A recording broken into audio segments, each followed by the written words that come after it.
Assalamualaikum warahmatullahi wabarakatuh. Hai, Apriani di sini. Selamat datang kembali di channel Guruku Belajar. Baik teman-teman, pada video kali ini kami akan memberikan informasi terbaru terkait rekrutmen P3K yang rencananya akan dibuka pada awal tahun 2021, tepatnya sekitar bulan Maret. Yang mana untuk rekrutmen P3K 2021 akan membuka sekitar 1 juta formasi guru. Jadi, ini kesempatan yang besar bagi tenaga pendidik atau guru, terutama guru honorer, baik itu di sekolah negeri maupun sekolah swasta, untuk bisa menjadi aparatur sipil negara atau ASN melalui rekrutmen P3K ini. Dan sebelum lanjut ke pembahasan, seperti biasa, kami ingatkan lagi buat teman-teman yang belum subscribe, silakan teman-teman subscribe terlebih dahulu, dan tekan tombol loncengnya agar nanti teman-teman tidak ketinggalan informasi terbaru seputar rekrutmen P3K. Baik teman-teman, kita langsung saja ke pembahasannya. Syarat utama seleksi guru P3K 2021. Yang pertama, guru honorer K2 yang datanya sudah masuk ke dalam database BKN. Yang kedua, guru honorer baik di sekolah negeri maupun swasta yang datanya sudah masuk di Dapodik. Kemudian yang ketiga, lulusan S1 atau D4 fresh graduate yang sudah memiliki sertifikat pendidik atau serdik dari program PPG Prajabatan walaupun saat ini tidak mengajar.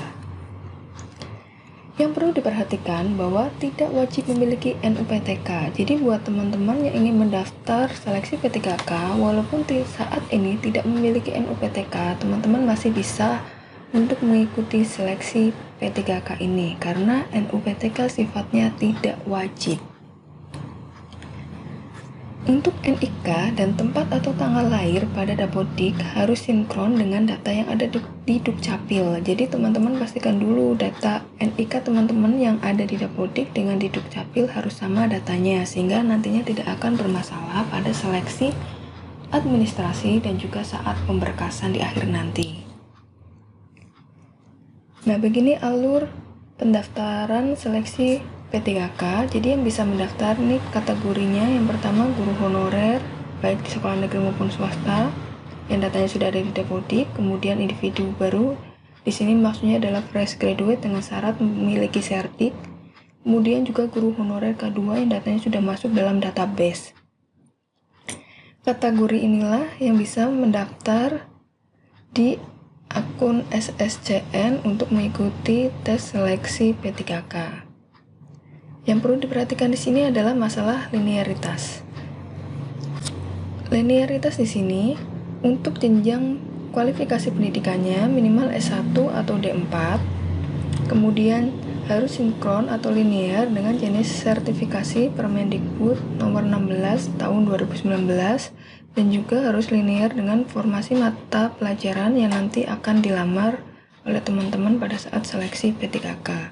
Jadi perhatikan untuk kualifikasi pendidikan dan formasi yang nanti akan dilamar harus linear ya teman-teman. Kemudian tahapan seleksi yang ada pada seleksi P3K ada 2 tahapan. Yang pertama yaitu tahapan administrasi, yang kedua ada tahapan bidang jabatan. Untuk tahapan bidang jabatan, nanti ada soal sebanyak 150 butir dengan waktu 170 menit. Kemudian materi ujian P3K untuk tahap bidang jabatan ada 3 tes ya teman-teman.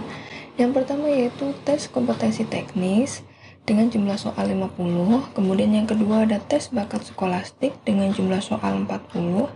Kemudian yang ketiga ada tes manajerial dengan jumlah soal 30, dan yang keempat ada tes sosiokultural dengan jumlah soal 20. Yang kelima ada tes wawancara dengan jumlah soal 10. Kurang lebihnya begini tabel untuk materi ujian dan juga jadwal persiapan tes seleksi P3K. Untuk tes kompetensi teknik dan juga tes bakat skolastik itu bobotnya 60%, sedangkan untuk tes manajerial, sosiokultural, dan pertanyaan wawancara dengan bobot 40%. Nah, terkhusus untuk pertanyaan wawancara, nanti teman-teman jawabnya secara tertulis ya, bukan secara verbal tanya jawab gitu.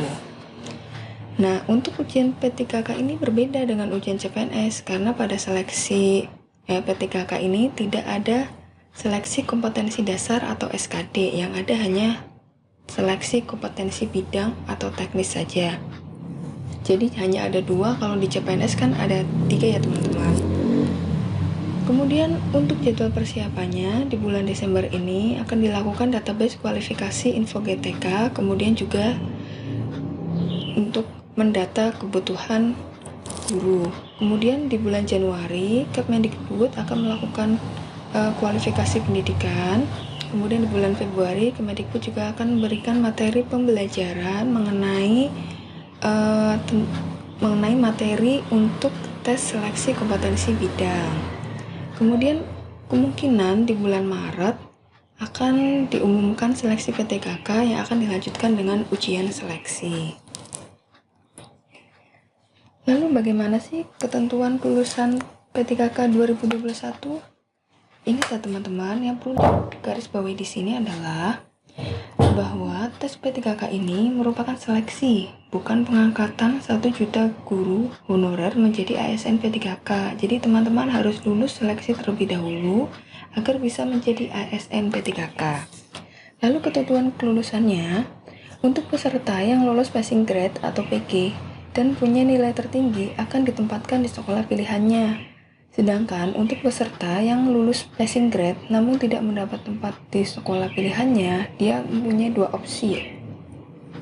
Yang pertama, dia bersedia dan mau untuk ditempatkan di seluruh wilayah Indonesia yang sesuai dengan formasi yang dia lamar. Kemungkinan yang kedua yaitu dia bisa menolak dan bersedia untuk mengikuti tes seleksi P3K tahun berikutnya. Kemudian yang ketiga, peserta yang tidak lulus PG dapat mendaftar ulang dan memilih formasi untuk ujian berikutnya. Untuk tes ini akan diberikan 3 kali kesempatan tes P3K. Baiklah teman-teman, sekian dulu video tentang seputar P3K part 1. Nantikan video part 2-nya ya teman-teman. Terima kasih banyak sudah menonton. Jangan lupa like, subscribe, dan komen. Wassalamualaikum warahmatullahi wabarakatuh.